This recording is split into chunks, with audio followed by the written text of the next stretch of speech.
오늘 정치부에는 여기까지고요. 저희는 내일 오후 5시 10분에 다시 찾아뵙겠습니다. 네, 최 반장 오늘도 남아 있어야 되네요. 네, 그러게요. 오늘도 늦게 날 것 같은데, 그죠? 결론이 늦게 날 거예요. 네.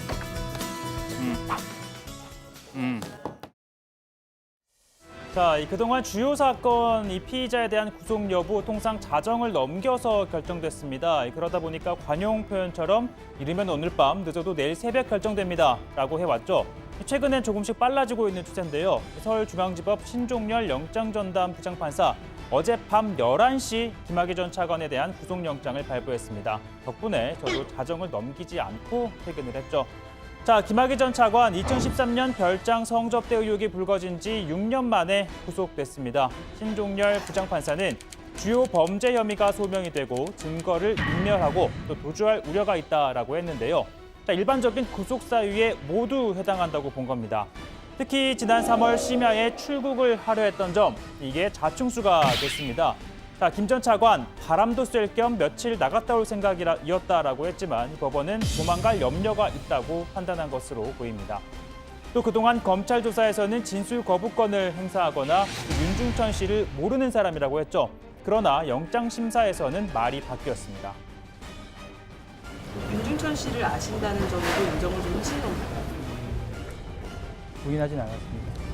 윤중천 씨에 대해서 그러면 알고는 있다, 아는 사람은 맞다, 뭐 이런 취지로 말씀을 하신 거예요? 네.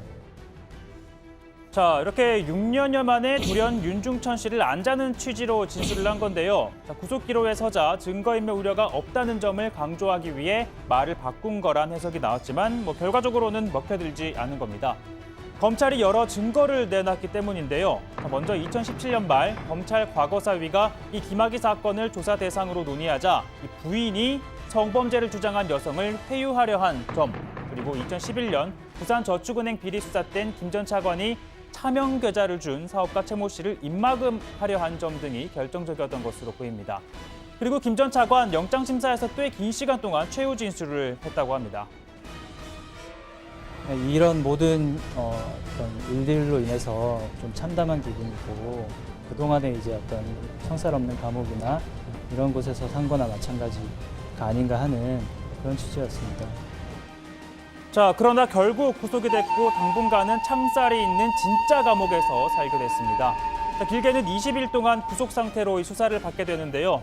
이 검찰은 범죄 혐의가 소명이 된다고 했던 이 1억 6천만 원 상당의 뇌물, 그리고 성접대 혐의 외에 영장엔 없지만 사실상 수사의 핵심이죠. 이 성범죄 혐의를 규명하는 데 속도를 낼 것으로 보입니다.